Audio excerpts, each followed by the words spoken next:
ఆ, ఎంత అద్భుతంగా ఉందంటే చాలా చక్కగా అందరం కూడాని నిజంగా పోటీ పడి నేను చెప్తాను ఎన్నో మర్మాలతోటి అడిగారు. అయినప్పటికీ అందరం కూడా చాలా చక్కగా చెప్పి మరి క్విజ్ ఉండాలి ప్రతి వారము అన్నట్లుగా ఈ యొక్క సెషన్ని నడిపించినందుకు జమీమా సిస్టర్కి నా హృదయపూర్వకమైన వందనాలు చెల్లిస్తున్నా. నిజంగా ఒక్కొక్కరు ఒక్కొక్క ఆణిముత్యం మాస్టర్ పీస్. మన యొక్క గ్రూప్ ఐకాన్ కూడా master piece. Each and every person master piece.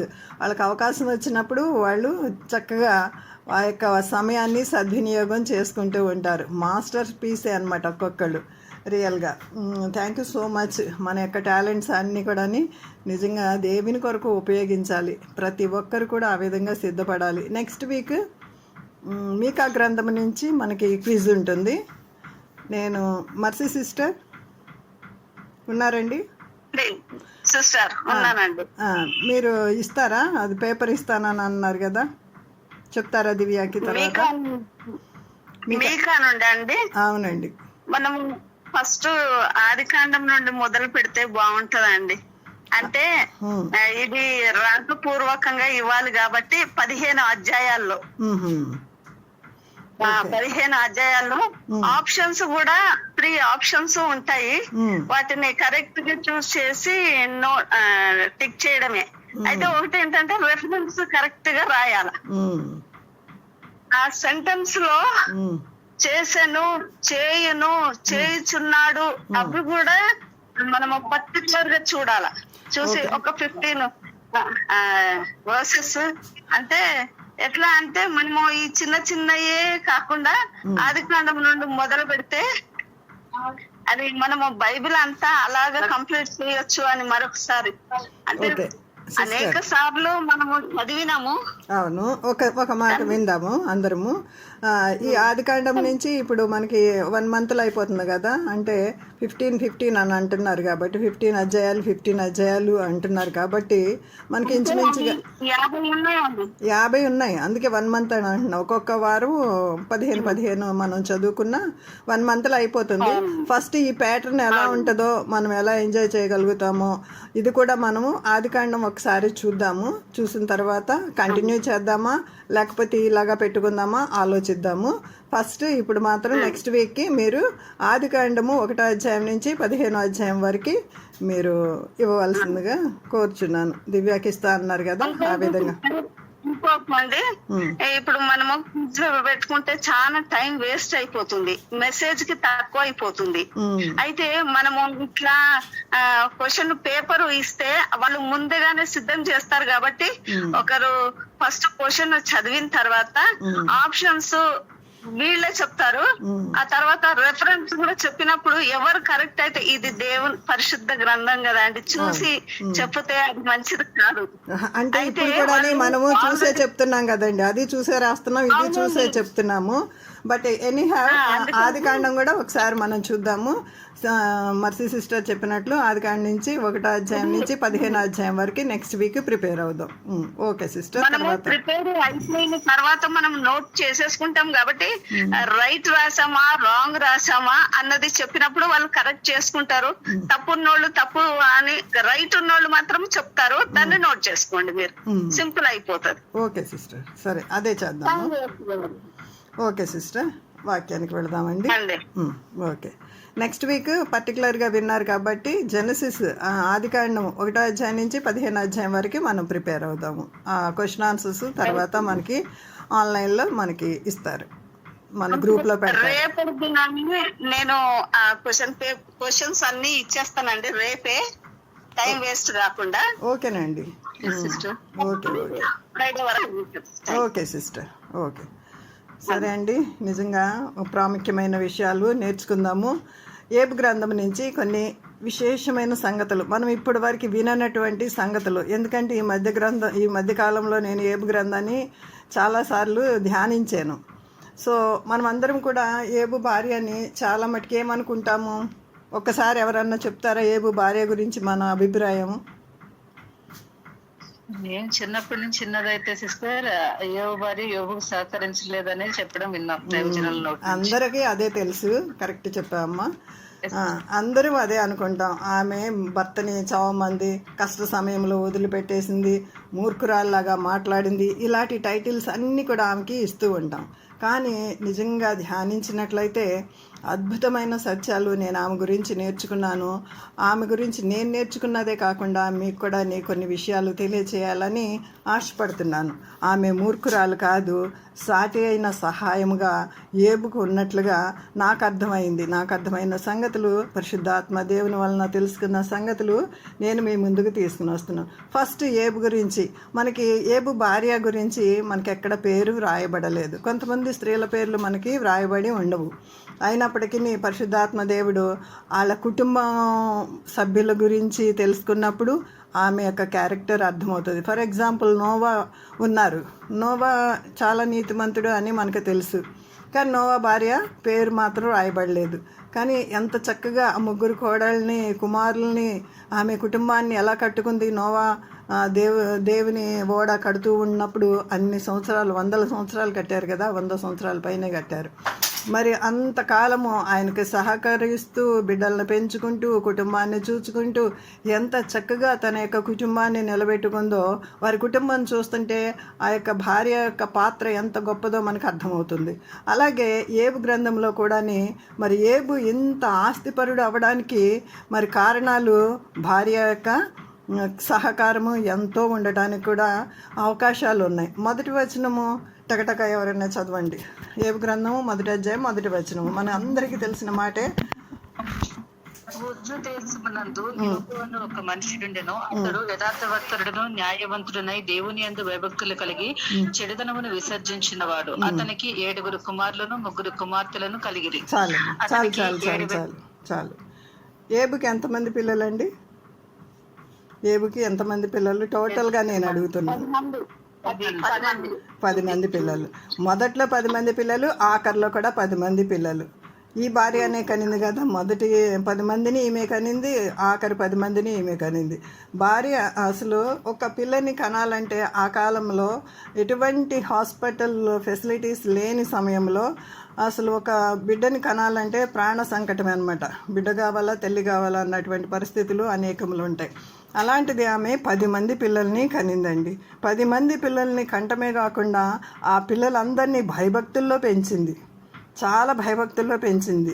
ఆ పెంచడమే కాకుండా అరుణోదయమున ఏబు వచ్చి బలులు అర్పిస్తుంటే వారందరూ డాడీ చెప్పిన మాట చిరసావించినట్లుగా, కొంతమంది ఎలా ఉంటారు, డాడీ మాట వింటే కొంతమంది మమ్మీ మాట వింటారు, కొంతమంది అట్లా కాకుండా డాడీ మాటకి గౌరవించేటట్లుగా అందరూ నిలబడిపోయే వాళ్ళంట. బలులు అర్పిస్తుంటే ఎర్లీ మార్నింగే ఒక్కొక్కరు వెళ్ళిపోయి అలాగా. ఇప్పుడంటే బలులంటే ప్రార్థన అని మనము దాన్ని యేసుప్రభు వచ్చిన తర్వాత మనము ఇలాగా తీసుకుంటున్నాము.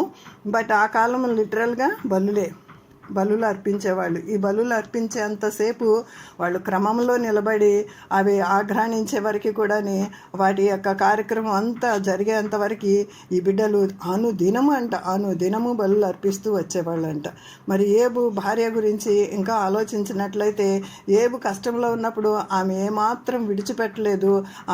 ఆయన కోసం ఆమె పడిన పాటలు చదివినప్పుడు నేను కళ్ళంట నీళ్లు పెట్టుకున్నాను అనమాట.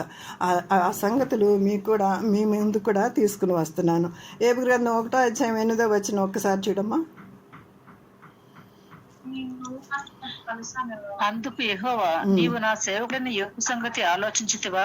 అతడు యథార్థవర్తనుడును న్యాయవంతుడనై దేవుని యందు భయభక్తులు కలిగి చెడుతనమును విసర్జించిన వాడు. చాలమ్మా, చాలు. ఇక్కడ ఏమంటున్నాడంటే, నా సేవకుడైన ఏబు సంగతి ఆలోచించితివా. ప్రభువు దేవుడు ఏబు గురించి ఇస్తున్నటువంటి సాక్ష్యము ముందేమని అంటున్నాడు, అతడు న్యాయవంతుడు, యథార్థవంతుడు, దేవుని యందు భయభక్తులు గలవాడు, చెడుతనం విసర్జించి ఇవన్నీ చెప్పిన తర్వాత నా బిడ్డ, నా సేవకుడు, అసలు ఎంత గర్వంగా చెప్పుకుంటున్నారు. ఇప్పుడు ఫర్ ఎగ్జాంపుల్ మన బిడ్డలు ఎవరైనా ఉన్నతమైన స్థానంలో ఉంటే, మా బాబండి అమెరికాలో ఉన్నాడు, మా పాపండి ఇంత మంచి ఉద్యోగం చేస్తుంది అని మనం ఎంత గర్వంగా చెప్పుకుంటామో, అంతకన్నా ఎక్కువ గర్వంగా దేవుని యందు భయభక్తులు కలిగి ఆయనకి ఇష్టలుగా జీవిస్తే దేవుడంట పరలోకంలో విందు చేసుకుంటాడంట. ఏబు గురించి పరలోకంలో మాట్లాడుకుంటున్నారు. ఒక ఒక మీటింగ్ ఏమో పరలోకంలో జరిగింది, ఒక మీటింగ్ ఏమో భూలోకంలో జరిగింది. ఏబు సంగతి ఆలోచించావా? వీళ్ళిద్దరి మధ్య సాతాను దేవుడి మధ్య కన్వర్సేషన్ మొదలైంది అక్కడ. నా సేవకుడైనటువంటి ఏబు సంగతి నువ్వు ఆలోచించావా అని దేవుడే మొదలుపెట్టాడు, సాతాను కాదు వీళ్ళ సంభాషణ మొదలుపెట్టింది. అసలు నువ్వు ఎక్కడి నుంచి వచ్చావంటే నేను ఇటు ఇటు భూలోకంలో తిరుగుతూ అందరిని గమనిస్తూ అలా వచ్చేసాను అని చెప్తున్నాడు. అంటే సాతానికి మరి పరలోకానికి వెళ్ళే యాక్సెస్ కూడా ఉందా? ఉంది, కరెక్ట్గా ఖచ్చితంగా ఉంది. ఎందుకంటే అది పడ్డాడు కానీ ఇంకా పాతాళంలో బంధించలే. అది ప్రకటన గ్రంథంలో లాస్ట్ యుద్ధం జరుగుతుంది, ఆ యుద్ధంలో వాడు ఓడిపోతాడు, అప్పుడు పాతాళంలో బంధించబడతాడు. కానీ దాని తల అయితే చితగొట్టేసాడు యేసు ప్రభు వచ్చి, దాని తోక మాత్రం ఆడిస్తూ ఉంది, దానికి పవర్స్ ఉన్నాయి కూడా.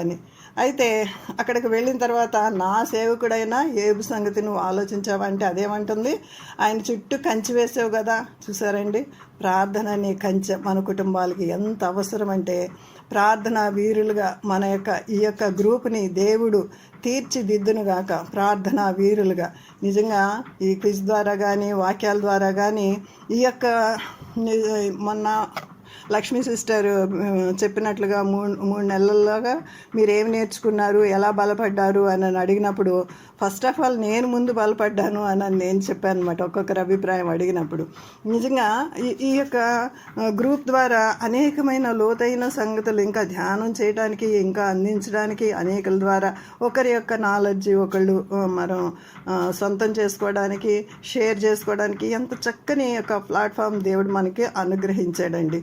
నిజంగా మరి మొదటి భక్తి ఎలాగుందో ఏబుకి 42వ అధ్యాయంలో కూడా మీరు తర్వాత చదువుకోండి రిఫరెన్స్.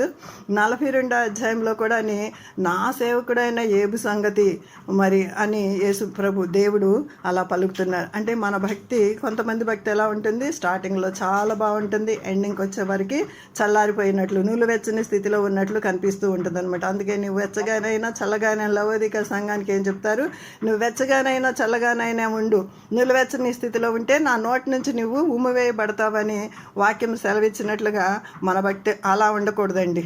నిలువెచ్చని స్థితిలో ఏమాత్రం ఉండకూడదు, మాకంతా తెలుసు అని కూడా ఉండకూడదు. దినము మరి మనము దేవుని పాద సన్నిధిలో నేర్చుకుంటూనే ఉండాలి. అసలు ఏబు గ్రంథము పరిమళ భరితం అని చెప్తాను అనమాట నేను. ఏబు యొక్క సువాసన, ఆ ఏబు జీవించినటువంటి ఆ సువాసనకరమైన ఆ జీవితాన్ని చూసినట్లయితే నిజంగా ఇది సువాసన భరితమైనటువంటి గ్రంథము. దీన్ని మనం అస్సలు మిస్ చేయకూడదు. ఫస్ట్ 5 బుక్స్ని ధర్మశాస్త్ర బుక్స్ అని అంటారు, దాని తర్వాత హిస్టరీ బుక్స్ వస్తాయి మనకి బైబిల్లో. ఇప్పుడు మనం క్విజ్లో తెలుసుకున్నాం కదా, మరి తర్వాత బుక్స్ అన్నీ కూడా హిస్టరీ బుక్స్. ఏంటంటే యెహోషువ ఏ విధంగా చేశాడు, మరి న్యాయాధిపతులు కానీ యెహోషువ, న్యాయాధిపతులు, సమూయేలు, మరి ఈ యొక్క రాజుల గ్రంథాలు, దినవృత్తాంతాలు, ఇవన్నీ చూసినట్లయితే హిస్టరీ, ఇశ్రాయేలీల హిస్టరీ, పరిశుద్ధుల హిస్టరీ అంతా కూడా వ్రాయబడి ఉందన్నమాట. దాని వెంటనే ఈ బుక్స్ అన్నీ అయిపోయిన వెంటనే మనకి వచ్చేది ఏబు గ్రంథము. ఏబు గ్రంథం నుంచి పరమగీతాల వరకు పొయిట్రీ అంటారనమాట. పొయిట్రీ అంటే పద్యకావ్యంలో ఉంటుంది. మనకి సాంగ్ ఆఫ్ సొలొమన్ కానీ ఇది యొక్క కీర్తనల గ్రంథం కానీ మనకి పద్యకావ్యంలో ఉంటాయి, చక్కగా పాటలు కట్టి రాసుకోవడానికి అనువైనటువంటి భాషలో. అందుకని ఈ పొయిటరీలో రాయబడి ఉంది కాబట్టి మూర్ఖురాల్లాగా మాట్లాడవద్దు అన్న దగ్గర అక్కడ బ్లెస్డ్ అన్నటువంటి పదాలు హెబ్రీ భాషలో ఉపయోగించబడినాయి. దాని తర్జుమాలో రాను ఎలాగైపోయినాయి అంటే, మరి 5వ వచనంలో మనం చూసినట్లయితే ఒక్క మాట నేను గమనించండి. 5వ వచనం, 1వ అధ్యాయం 5వ వచనం, వారి విందు దినములు పూర్తి కాగా ఏబు తన కుమారులు పాపము చేసి తమ హృదయంలో దేవుని దూషించారేమో అని వారిని పిలువనంపించి వారిని పవిత్రపరిచి అరుణోదయంన లేచి వారిలో ఒక్కొక్కరి నిమిత్తము దహన బలి అర్పించుచు వచ్చెను. ఏబు నిత్యము అలాగూ చేయుచుండెను. హల్లెలూయా. ఏబు నిత్యము అలాగూ చేయుచుండెను.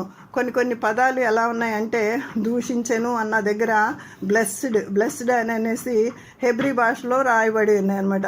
హెబ్రీ భాషలో నుంచి మనకి ఇంగ్లీష్ భాషలో నుంచి ఇంకా తెలుగులోకి ఈ విధంగా తర్జుమా చేసుకుంటూ వచ్చేవరకు కొన్ని పదాలు డిఫరెంట్గా పడినాయి అనమాట. అది పట్టుకొని ఈమె చేసిన సాక్రిఫైస్ అంతా వదిలిపెట్టి, అమ్మూర్ఖురాలు, ఆమె భర్తని ఇలా తిట్టింది అలా తిట్టింది అనేసి ఆమె గురించి మనము చాలా చెడ్డగా అభిప్రాయాన్ని ఇప్పటి వరకు తలంచాము. కానీ ఈ రోజు నుంచి ఆమె చేసినటువంటి సాక్రిఫైస్ విన్నట్లయితే మన హృదయాలు అయ్యో ఇప్పటి వరకు మనము ఈ విధంగా చేసామా, ఇప్పటి వరకు మనము అలాగా తలంచామా, అలా తలంచకూడదు అనేటువంటి తలంపులోకి మనం వద్దాము. ఇంకా మనము చూసినట్లయితే ఏబు గురించి ఇంకా కొన్ని మాటలు చూసుకుని ఆమె భార్య దగ్గరికి వద్దాము. 29వ అధ్యాయము ఒకసారి చూడండి. ఏబు గ్రంథం 29వ అధ్యాయము. ఆయన ఎంత గొప్పవాడు అయ్యాడంటే, నేను పెట్టిన అడుగల్లా నేతిలో పడెను. 6వ వచనం. నేను పెట్టిన అడుగల్లా నేతిలో పడెను, బండ నుండి నా నిమిత్తము నూనె ప్రవాహముగా పారెను. ఈయన ఊజు దేశంలో మొదటి చాప్టర్ అంతా ధ్యానించినట్లయితే దానికి నేను ఒక టైటిల్ పెట్టాను, ఊజులో ఉత్తముడు అనేటువంటి టైటిల్ పెట్టుకుని నాకు నేనే నోట్స్ రాసుకున్నాను అనమాట. అంత గొప్పవాడు అనమాట. ఊజులో ఒక రాజు అని కూడా ఇంకొక టైటిల్ కూడా నేను పెట్టుకున్నాను.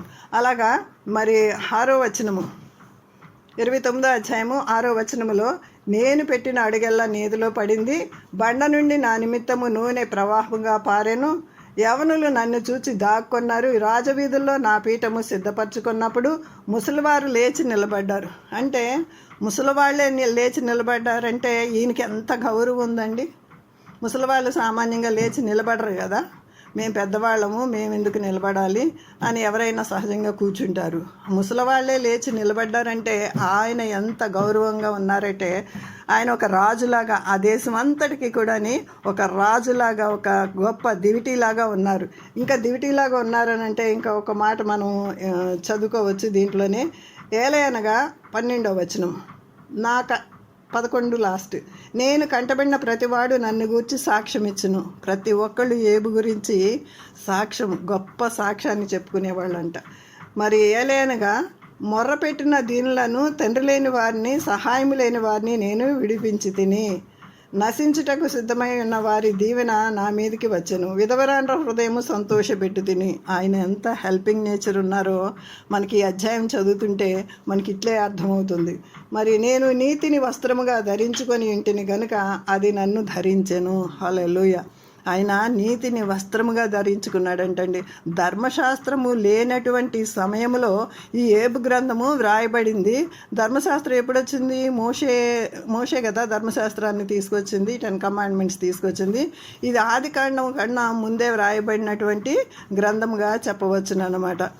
మరి ఎందుకంటే తర్వాత ఈ విషయాలన్నీ ఇంకా విపులంగా చెప్పాలంటే చాలా గంటలు టైం అవుతుంది. కానీ మనకి ఒక పట్టిక ఉంటుంది, ఏజ్ గురించి ఒక గొప్ప పట్టిక ఉంటుంది. ఆ ఏజ్ పట్టిక జెనసిస్లో మీరు తర్వాత నోట్ చేసుకుని చదువుకోండి. జెనసిస్ 5వ అధ్యాయము, అక్కడ మనకి నోవా వంశావళి అని స్టార్ట్ అయ్యి మనకి 17వ వచనం నుంచి వాళ్ళు ఎంతెంత కాలం బ్రతికారు ఇవన్నీ కూడా ఉంటాయి. ఇవన్నీ ఉన్న తర్వాత మళ్ళీ ఇక్కడ మెతూషాల, మనకు అందరికీ తెలుసు. మెతూషాల ఎప్పుడు ఏ కాలపు వాడు అని అంటే మనకి ఇట్లే అర్థమైపోతుంది. మెతూషాల ఎన్ని సంవత్సరాలు బ్రతికాడంటే బైబిల్లో నెంబర్ 1 ఆయన 969 సంవత్సరాలు బ్రతికాడని మనం చెప్తాం. రాను ఆయన యొక్క వయసు మనం 11వ అధ్యాయము లాస్ట్ వచనాలు చదివినట్లయితే, తర్వాత మీరు చదువుకోండి, 11వ అధ్యాయం 18వ వచనం నుంచి లాస్ట్ వరకు మనం చదువుకుంటే అక్కడ అబ్రహాము తండ్రి, వారి వంశాలు, వాళ్ళందరి గురించి ఉంటాయి అన్నమాట. వారి పూర్వోత్తరాలు ఉంటాయి. అక్కడి నుంచి మనము చూసినట్లయితే ఆయన ఏజ్ అప్పుడు కాలం వాళ్ళు 200-300 సంవత్సరాలు జీవించినట్లు మనకు అర్థమవుతుంది అనమాట. ఈయన అబ్రహాము కన్నా ముందే ఉన్నవాడు అని ఈ యొక్క క్యాలిక్యులేషన్ ద్వారా నేను గ్రహించాను.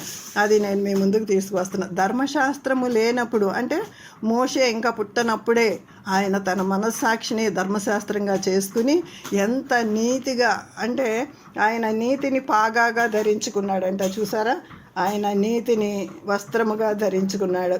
నీతిని నా న్యాయ ప్రవర్తన నాకు వస్త్రముగాను పాగాగాను ఆయన ఎంత నీతి న్యాయంగా జీవించాడో ఆ సువాసన భరితము ఎప్పటి వరకు వచ్చింది, ఇక్కడ వరకు వస్తూనే ఉంది, ఇంకా రాబోయే తరాలకి వస్తూనే ఉంటుంది. అంత గొప్ప ఒక విజయుని వెనకాల ప్రతి ఒక్క స్త్రీ కూడా ఉంటుందండి. ఒక గొప్ప పురుషుని విజయం వెనకాల ప్రతి ఒక్క స్త్రీ కూడా ఉంటుంది. ఆయన వెనకాల స్త్రీ లేకోకుండా ఎక్కడ విజయం, అంత పెద్ద విజయము సంపాదించలేరు. ఫర్ ఎగ్జాంపుల్ కుటుంబ ప్రార్థన చేయాలంటే ఫస్ట్ స్త్రీనే కదండి. ప్రార్థన చేసుకుందాం రండి, తప్పకుండా రండి రండి అని మొదలుపెట్టేది మన కుటుంబాల్లో. మరి ఇప్పుడు మనం చేతులు ఎత్తండి అని అంటే మన అందరం కూడా చేతులు ఎత్తుతాం కదా. స్టార్టింగ్ ప్రార్థన అంటే అరుణోదయాన్నే. కానీ మా ఇంట్లో నేను చూసింది నా కనులారా, మరి మా తల్లిదండ్రులు ఇద్దరు దేవుని సేవలో ఉన్నవారే, వారు ఉద్యోగం చేసుకుంటూ దేవుని సేవ చేశారు. మొదట మా మమ్మీనే కుటుంబ ప్రార్థన మొదలుపెట్టేది, తర్వాత డాడీ, తర్వాత పిల్లలు అందరము 5 గంటలకే లేచి కూర్చుని ప్రార్థన చేసేవాళ్ళము. ఆ విధంగా ప్రతి స్త్రీ తన కుటుంబాన్ని మరి ప్రార్థనతోనే కట్టుకుంటుంది. ఆ విధంగా ఈమె కూడాని కుటుంబాన్ని అరుణోదయన బలు అర్పించాలంటే ఎంత ప్రాసెస్ ఉంటుందండి. అవన్నీ అరేంజ్ చేయలేదంటారా ఆమె? బలులు అర్పించడానికి కావాల్సినటువంటి కోడిదూళ్ళు సెలెక్ట్ చేయటం కానీ, ఎంత పవిత్రంగా ఎంత నిర్దోషంగా అవన్నీ చేయాలి ప్రాసెస్ అంతని ఆ కాలంలో ఎంత చేసి ఉంటుందండి ఆమె. తప్పకుండా ఆమె బలులు అర్పించడానికి సహకరించి ఉంటుంది. ఏబు కన్నా ముందే లేచి, ఇప్పుడు మనం పిల్లలకి ఏదైనా టిఫిన్ పెట్టాలనుకోండి 5 గంటలకే లేచి టకటకా చేసి పెట్టి పంపిస్తాము, వాళ్ళు 7 గంటలకు లేవాలంటే. అలాగే బలులు అరుణోదయాన్ని అర్పించాలంటే ఏబు అంతకన్నా ముందే లేచి ఈమె అవన్నీ సిద్ధము చేసేది. తప్పకుండా సిద్ధము చేసే ఉంటుంది. ఇంకా ఏబు గురించి ఇంకా కొన్ని మాటలు మనం చదువుకుందాం. గుడ్డివారికి నేను కన్నులైతిని, కుంటివారికి పాదములైతిని. ఎలాంటి వారిని ఎలాగా ఆయన మరి నడిపించారో చూడండి. గుడ్డివారికి కన్నులు అయిపోయాడు, కుంటివారికి పాదాలు అయిపోయారు, దరిద్రులకు తండ్రి అయిపోయారు. హంసవలే నేను దీర్ఘాయువు గలవాడినవుదును, నా వేళ్ల చుట్టూ నీళ్లు వ్యాపించును. ఇంకొక మాట చదువుకుని మళ్ళా మొదటి గ్రంథానికి వెళ్దాం, మొదటి అధ్యాయానికి వెళ్దాం. మనుషులు నాకు చెవియొగ్గి నా కొరకు కాచుకొని నా ఆలోచన వినవలనని మౌనముగా ఉండిరి. 29వ అధ్యాయము 21వ వచనము చదివాను నేను. మనుషులు నాకు చెవియొగ్గి నా కొరకు కాచుకొనిరి, నా ఆలోచన వినవలనని మౌనముగా ఉండిరి. ఒక మినిస్టర్ వస్తే ఆయన కొరకు మనుషులు ఎలా కాచుకుని ఉంటారో నవేడేస్ మన మీడియాల ద్వారా చూస్తూనే ఉంటాం కదా. అలా ఆయన కోసం కాచుకుని ఉండేవారంట. అందుకనే ఆయన ఒక రాజులాగా, ఊజు దేశంలో ఒక రాజు అని టైటిల్ మొదటి అధ్యాయానికి నేను పెట్టుకున్నా. నేను మాట్లాడిన తర్వాత వారు మాట్లాడక ఉండేది. ఇంకా ఫైనల్ డెసిషన్ ఆయనదే. ఆయన మాట్లాడితే దానికి తిరుగులేదు. ఒక్క మాట 100 మాటలతో సమానం. గుత్తులు గుత్తులుగా నా మాటలు వారి మీద పడెను కదండి. వారి మీదంట ఆయన మాటలు గుత్తులు గుత్తులుగా పడినాయి అంట. వర్షం కొరకు కనిపెట్టుకున్నట్లు వారు నా కొరకు కనిపెట్టుకొని ఉండిరి. ఎంత ఘనతో చూడండి.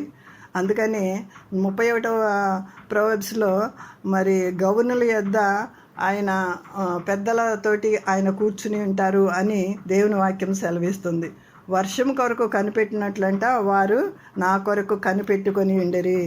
వారు ఆశారహితుల ఎండగా వారిని దయగా చూచి చిరునవ్వు నవ్వితిని. ఆయన ఒక్క చిరునవ్వు నవ్వుతేనే వీళ్ళ జీవితాలు వికసించేయట. నా ముఖ ప్రకాశం లేకుండా వారేమీ చేయరైరి.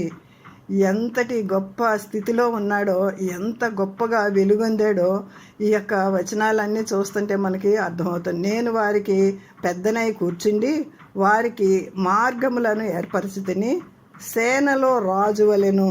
ఎలా ఉన్నాడంట? రాజులాగా ఉన్నాడట ఆయన. దుఃఖించు వారిని ఓదార్చు వాని వలెను నేనుంటిని. ఇవన్నీ కూడా మనము చక్కగా మరి వాగ్దానాలు స్వతంత్రించుకోవచ్చు. ప్రభువు నా కొరకు రాయించి పెట్టాడు, ఈ వాగ్దానం నా కొరకే అని స్వతంత్రించుకోవచ్చు. నేను వాక్యం చదివేటప్పుడు నాకు బాగా నచ్చినటువంటి వాక్యము అంటే నా హృదయానికి తట్టినటువంటి వాక్యం చదివినప్పుడు దేవుడు మనతో మాట్లాడుతూ ఉంటారు కదండి. నిజంగా నేను సాష్టాంగపడి ఆ వాక్యాన్ని నేను స్వతంత్రించుకుంటా. వెంటనే ఆ వాక్యం తీసి నా నోట్స్లో, నా డైరీలో నేను అప్పుడు రాసేసుకుంటా. ఆ యొక్క రాసుకున్న మాటలకి నేను ఆణిముత్యాలు అని పేరు పెట్టుకున్నాను. అలాగా ఎన్నో ఆణిముత్యాలు నా హృదయం నిండా నింపబడి ఉన్నాయి. దేవుని వాక్యము వెండి కంటేను, బంగారం కంటేను, వజ్రాలు కంటేను కోరదగినది దేవుని వాక్యము. మరి ఎంత అద్భుతమైనటువంటి ఇప్పుడు ఏబు యొక్క పిక్చరు మీ ముందుకు నేను తీసుకొచ్చాను. ఇప్పుడు మనం ఊహించుకుంటూ ఉంటాం ఆయన రాజులాగా ఎంతమందికి హెల్ప్ చేశారు, రాజులాగా ఆయన ఎంతమందికి న్యాయం తీర్చారు, రాజులాగా ఆయన కొరకు ఎంతమంది కనిపెట్టారు, ఇవన్నీ మనం ఆలోచించాము. కానీ మనకి ఏబు అనగానే అయ్యో అదేంటి బూడిదలో కూర్చున్న ఏబే గుర్తుకొస్తాడు, ఆ కన్నీళ్ళదేనే మనకి గుర్తుకొస్తుంది, కానీ ఆయన ముందటి స్థితి మనకి పెద్దగా గుర్తు రాదు. ఆయన ఇంత స్టేటస్ గలటువంటి వ్యక్తికి భార్యగా ఉందంటే ఆమె నిజంగా ఆమె ఒక మహారాణిలాగా ఉందండి. ఆ దేశంలో మహారాణిలాగా ఉంది ఆమె. ఏబు భార్య గురించి మనం ఇప్పుడు ధ్యానిస్తున్నాము. ఆమె ఒక మహారాణి ప్లేస్లో ఉండి ఆఖరికి ఏమైందంటే ఏబుని మరి సాతాను వచ్చి ఈ విధంగా ఆస్తి అంతా తీసేసినప్పుడు, మరి గొర్రెలు పోయినప్పుడు, ఇవన్నీ పోయినప్పుడు అప్పుడు నేను దూషిస్తాడులే ఏబు అని అన్నప్పుడు అప్పుడు కూడా ఏబు దూషించలేదు. పిల్లలు చనిపోయినప్పుడు, పిల్లలు ఆస్తి అంతా పోయినప్పుడు ఏబు భార్య ఇద్దరు ఒక చోటే ఉన్నారు. ఇంత ఆస్తి పోయిందా, ఫర్ ఎగ్జాంపుల్ మన ఇంట్లో ఒక గోల్డ్ రింగే పోయింది అనుకోండి, పిచ్చెక్కినట్లు మనం వెతకమా? అయ్యో ఎంత కష్టపడి కొనుక్కున్నాం, ఒక చైనే పోయింది అనుకోండి, గోల్డ్ చైన్, ఇంత కష్టపడి కొనుక్కున్నాము పోయింది అని ఎన్నిసార్లు వెతుకుతాం, ఎంత ఆందోళనగా ఉంటుంది. ఎవరు ఫోన్ చేసినా సరిగ్గా మాట్లాడము, ఎలాగ మనం బిహేవ్ చేస్తాము. ఆస్తి అంతా ఒక్క రోజులో ఇంత అంతస్తులో ఒక రాజులాగా దివిటీలాగా వెలిగిన వారి ఆస్తి అంతా ఒక్క రోజులో తుడిచిపెట్టుకుని పోతే ఆమె పరిస్థితి, మానసికమైన పరిస్థితి ఎలా ఉంటుందో ఒక్కసారి ఆలోచించారా మీరు? ఎవరైనా ఆలోచించారా? సమయం అయిపోతుంది. నేను సెకండ్ పార్ట్ తర్వాత చెప్తాను. ఇంకా కొన్ని మాటలు చెప్పి నేను ముగించేస్తాను. ఏబు భార్య గురించి ఆస్తి అంతా ఒక్కసారి 1:14 చదవండి అమ్మా.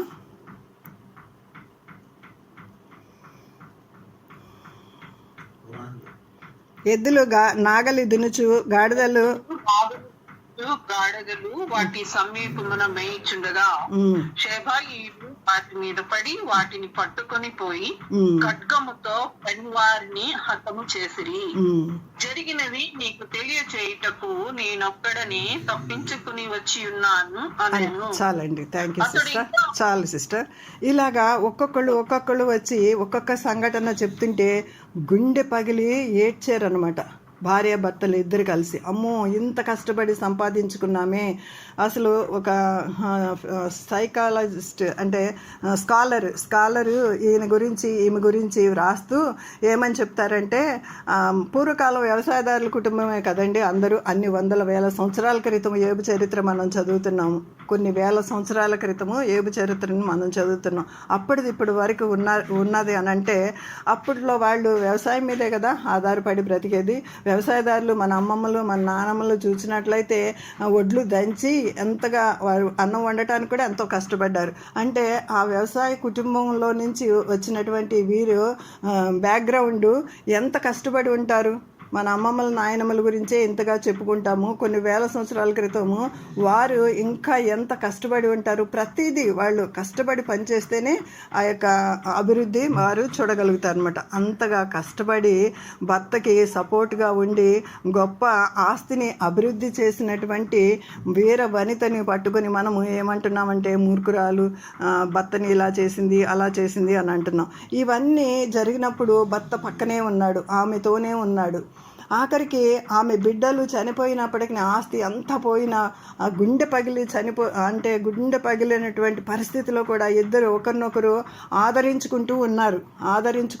పర్లేదులే యెహోవా ఇచ్చును, యెహోవా తీసుకొను అంటూ ఎన్నిసార్లు ఆమెని ఓదార్చి ఉంటాడు. ఆయన గుండె మీద ఆనుకుని కానీ, ఆయన భుజాల మీద ఆనుకొని కానీ, అమ్మో తట్టుకోలేకపోతున్నానండి, మనకి ఏదన్నా జరిగినప్పుడు మనం చేసేది అదే కదా, తట్టుకోలేకపోతున్నానండి అనని అలాగా ఎన్నిసార్లు ఆమె ఓదార్చబడిందో. పక్కనే ఉంది, భర్తతోటి పక్కనే ఉంది.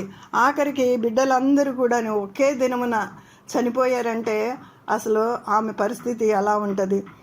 మరి ఏబు పరిస్థితి ఈ విధంగా అయిపోయింది, ఏబు ఒక రోజులోనే ఇలా అయిపోయాడనని స్నేహితులు తెలుసుకున్నప్పుడు ఏబుని చూసి ఆ బూడిదలో కూర్చున్న విధానం కానీ, ఆ పురుగులు ఇలా రాలిపోతున్న విధానం కానీ, చిల్ల పెంగుతో గీక్కుంటున్న విధానం కానీ, మనకి పిక్చర్లో మనకి ఏబు అనగానే అదే గుర్తొస్తుంది కదా, మనకు అదే గుర్తొస్తుంది. ఆయన ఉన్నతమైన స్థితి అదంతా గుర్తురాదు. ఏబు పడిన కష్టాలు నిజంగా మనలో చాలామంది కష్టాల గుండా వెళ్ళిన వారమే. ఆ కష్టాల గుండా వెళ్ళినప్పుడు ఏబు కలిగినటువంటి కష్టాల గురించి చెప్పి ఓదార్చిన వాళ్ళు అనేకులు ఉంటూనే ఉంటారు. ఏబు పడినంత కష్టం ఇంకెవరు ఈ దునియాలో పడలేదనని. అలా ఎగ్జాంపులర్గా అయిపోయినటువంటి ఏబు పరిస్థితి ఎంత దయనీయమో చూడండి. అది చూసి ఫ్రెండ్సే బట్టలు చింపుకొని బూడిద పోసుకుని తలల మీద అలాగ దూరాన నిలబడి చూసి 7 రోజులు ఉపవాసం ఉన్నారట. మనం 2వ అధ్యాయంలో ఆ విషయాలన్నీ చదువుకుంటాం. ఇంకా తర్వాత మీరు 1-2 అధ్యాయాలు ధ్యానించినట్లయితే ఆ సంగతులన్నీ ఉంటాయి. మరి భార్యగా ఈమె ఎలా తట్టుకుని ఉంటుంది? 10 మంది బిడ్డల్ని ఒక్కసారే కోల్పోయినప్పుడు ఎంత గుండె పగిలిపోయి ఉంటుంది. ఇంకా ఒక్కళ్ళన్నా మిగిలి ఉంటారేమోనని ఆ శిథిలాల కింద, అంటే మనకు అదేంటి ఏబు అని అంటే చాలా రాజు కాబట్టి మామూలు ఇళ్ళు ఉండవు కదండి, కోటల్లాగా ఉండుంటాయి ఇళ్ళు. ఆ శిథిలాల కింద ఎక్కడ ఒక బిడ్డన్నా బ్రతుకుంటాడేమోనని సేవకులు కూడా చచ్చిపోయారు కదా, ఆస్తంతా ఒక రోజులోనే పోయింది కదా. ఆ శిథిలాలు ఒక్కొక్కటి లాగి ఏడ్చి ఆ గుండె పగిలి ఆమె పరిస్థితి దయనీయంగా అయిపోయింది. అంత భయంకరమైన పరిస్థితి ఆమె ఫేస్ చేసిందండి. అంత భయంకరమైనటువంటి పరిస్థితిని ఆమె ఫేస్ చేసింది. అప్పటికి ఏబు ఏమంటున్నాడు? యెహోవా ఇచ్చెను, యెహోవా తీసుకెళ్ళను, యెహోవా నామమునకే స్తుతి కలుగును గాక. ఎంత ధైర్యము! మనం పౌలు గారి గురించి, నేను క్రీస్తులాగా జీవించాను కాబట్టి మీరు నన్ను పోలు నడుచుకోండి అని అంటే ఎంత దమ్ము ధైర్యం ఉంటే ఆ మాట చెప్పగలరు? మరి ఏబు కూడాని ఈ మాట చెప్పాలంటే ఎంత ధైర్యం కావాలి? ఏబుకు కూడా ఎంత ధైర్యం కావాలి? యెహోవా ఇచ్చెను, యెహోవా తీసుకెళ్ళను. ఎవరమైనా అనగలమా? మనలో ఎవరమైనా అనగలమా? ఒక చిన్న కష్టం వస్తేనే దూషించినట్లుగా దేవుడు నాకే పెట్టాలా ఈ కష్టము, దేవుడు నాకే ఇవ్వాలా ఇలాంటి ఇబ్బంది, మరి నేను ఇంత బాగా ఉన్నాను కదా అని మనం అనుకుంటూ ఉంటాం కదా. మరి ఇంత గొప్ప మాటలు మాట్లాడాడంటే, నేను దిగంబరినై తల్లి గర్భంలో నుంచి వచ్చాను, దిగంబరినై అక్కడికి వెళ్ళేదను, యెహోవా ఇచ్చాను, యెహోవా తీసుకుని పోయాను, యెహోవా నామనికి స్తుతి కలుగును గాక అని చెప్పగలిగాడంటే ఎంత ధైర్యం ఉండాలండి. అలాంటి పరిస్థితిలో కూడా ఏబుని దూషించలేదు. ఆమె దూషించలేదు. అప్పటికి కూడా వారు ఎంతో చక్కగా మరి దేవుని స్తుతించినట్లుగా మనకి అర్థమవుతుంది.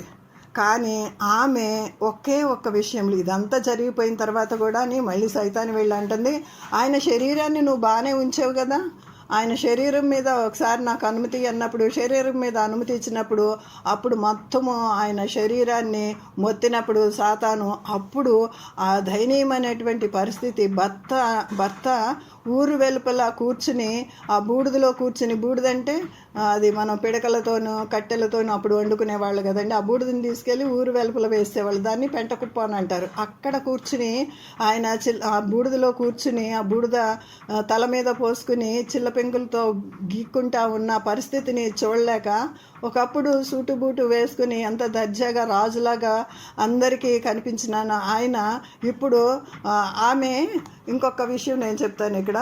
ఆమె అంట అద్దింట్లో ఉంటున్నప్పుడు, అంటే ఆస్తి అంతా పోయింది కదా, ఎవరో చిన్న ఆశ్రయం ఇచ్చి ఒక ఇల్లు ఇచ్చి భర్తను చూసుకుంటా ఉంటే ఆ చుట్టుప్రక్కల వారు అన్నారంట, ఇది కుష్ఠవ్యాధి కన్నా భయంకరంగా ఉంది, వాసన వచ్చేస్తున్నాడు, ఇక్కడ ఉంచొద్దు అంటే ఇంకొక ఇంటికి వెళ్ళిందంట పాపం ఆమె. ఇంకొక ఇంటికి వెళ్ళి అక్కడి నుంచి మరి వాళ్ళు కూడా అదే అన్నారంట, అమ్మో ఇక్కడ మేము ఉంచము, మేము అద్దెకి ఇవ్వము ఇల్లు, మీరు ఇక్కడి నుంచి వెళ్ళిపోవాలి. చూడండి ఎన్ని పరిస్థితులు ఏర్పడినాయో.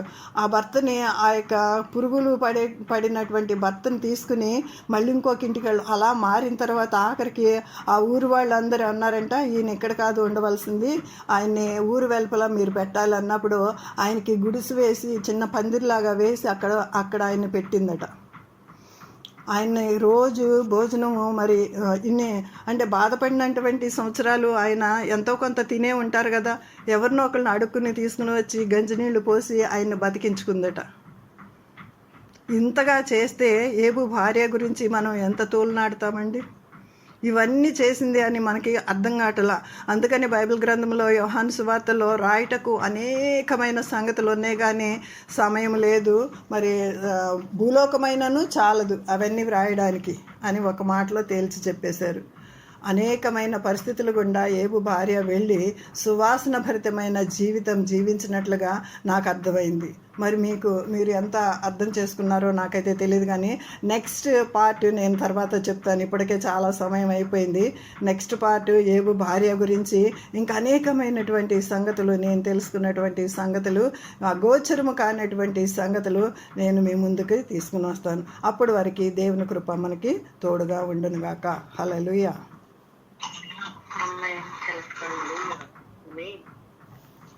ఆల్ఫాన్ సిస్టర్ వాక్యం నిమిత్తమై ప్రార్థన చేయండి సిస్టర్. Okay sister.